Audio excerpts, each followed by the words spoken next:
चलिए बच्चों, आज हम लोग सॉल्व करेंगे क्वेश्चन नंबर 10। क्या करा है, सी डी और जी एच क्रमशः एंगल ए सी बी और एंगल ई जी एफ के ऐसे समद्विभाजक है कि बिंदु डी और एच क्रमशः त्रिभुज ए बी सी और त्रिभुज एफ ई जी की भुजा ए बी और एफ ई पर स्थित है।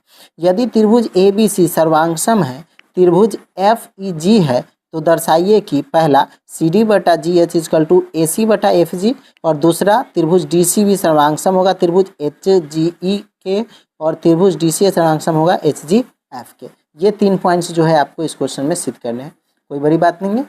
चलिए हम इसको सॉल्व करते हैं। ठीक है, तो सबसे पहली बात कीजिए, हमने यहाँ पे जो जरूरी इंपॉर्टेंट चीज़ें थी वो हम लिख लिए, यानी कि फिगर हम बना लिए उस हिसाब से। ठीक है, फिगर आपको इस तरीके से जो है बनाना होगा। और दूसरी बड़ी चीज़ है कि ये पॉइंट्स जो तीनों हमको सिद्ध करने वो हमने यहाँ पे लिख रखा है। तो चलिए अब इसको शुरू करते हैं। सबसे पहले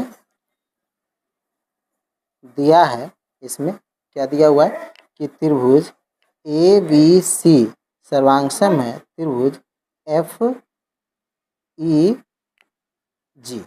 ठीक है, इसलिए है ना, एंगल ए बराबर एंगल एफ होगा और एंगल सी बराबर एंगल जी होगा।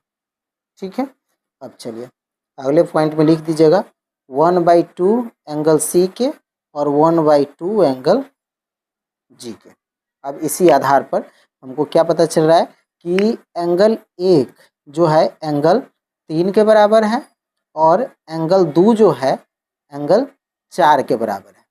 ठीक है, इस पॉइंट्स को एक एक करके समझना है। सबसे पहले ये हो गया हमारा आपका समीकरण 1 और ये हो गया समीकरण 2। पॉइंट्स को हम ये कर दिए। अब इससे जो आपको पता चलता है उस पॉइंट्स को हमको नोट करना होगा। यहाँ पे नोट करेंगे तो हम लिखेंगे, चूँकि सी डी, ठीक है, एक एक करके लिखेंगे, सी डी और जी एच क्रमशः सी डी और जी एच क्रमशः एंगल सी और एंगल जी के समद्विभाजक है। ठीक है, समद्विभाजक है, इसलिए है ना त्रिभुज डी सी ए और त्रिभुज एच जी एफ में। ठीक है, अब इसमें हमको जो चीज़ें दिख रही है उस चीज़ों को हमको नोट करना होगा। तो दोनों त्रिभुज में एक चीज़ें कॉमन है, जो हमको दिख रहा है उसको हम यहाँ पे नोट करेंगे। तो क्या लिखेंगे, angle A equal to angle F. ठीक है, समीकरण 1 से। ठीक है, और एंगल 2 इजकल टू एंगल 4, ये है समीकरण 2 से। ये चीज़ें पता चला है 2 से, ये चीज़ें हमने यहाँ पे नोट कर दिया। अब यहाँ पे डबल ए समरूपता कसौटी से, है ना, समरूपता कसौटी से, डबल ए समरूपता कसौटी से त्रिभुज डी सी ए सर्वांगसम होगा त्रिभुज एच जी एफ। ठीक है, जैसा कि ऊपर सिद्ध किया गया है इस हिसाब से ये होगा। ठीक यानी कि जो हमारा तीसरा पॉइंट था क्वेश्चन का वो हमारा यहाँ पे प्रूफ हो रहा है, ये वाला। ठीक है, इस पॉइंट से हमको प्रूफ हो रहा है। इसी लाइन में हमारा एक एक करके सारा चीज़ सिद्ध हो जाएगा। तो जो भाग 3 को सिद्ध करता है वो क्या होगा, ये हो गया, जो यहाँ पर लिख दीजिएगा, जो भाग 3 को सिद्ध करता है। ठीक है, ये तीसरे पार्ट को सिद्ध कर रहा है, तो ये चीज़ें हमने यहाँ पे लिख दिया। ठीक है, अब चलिए, त्रिभुज डी सी ए सर्वांगसम है त्रिभुज एच जी एफ। ठीक है, चलिए, तो इससे जो बनेगा उस एंगल को हम लिखेंगे ए सी बटा F G equal to C D बटा जी एच।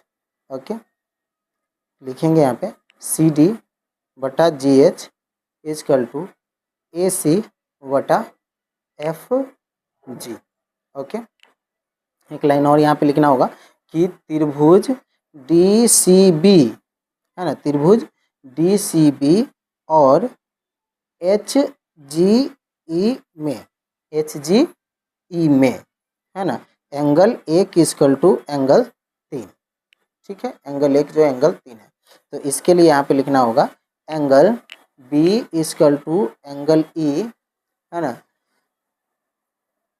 इस चूंकि त्रिभुज ABC सर्वांगसम है त्रिभुज FEG, ठीक है। अब फिर यहाँ पे लिख दीजिएगा डबल ए समरूपता कसौटी से, डबल ए समरूपता कसौटी से, डबल ए समरूपता कसौटी से त्रिभुज DCB सर्वांगसम होगा त्रिभुज HGE के, है ना, जो भाग 2 को सिद्ध करता है, लिख दीजिएगा जो भाग 2 को सिद्ध करता है, ठीक है।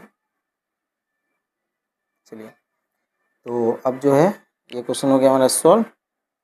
मिलते हैं नेक्स्ट क्वेश्चन में, तब तक के लिए bye, best of luck and thanks for the watching.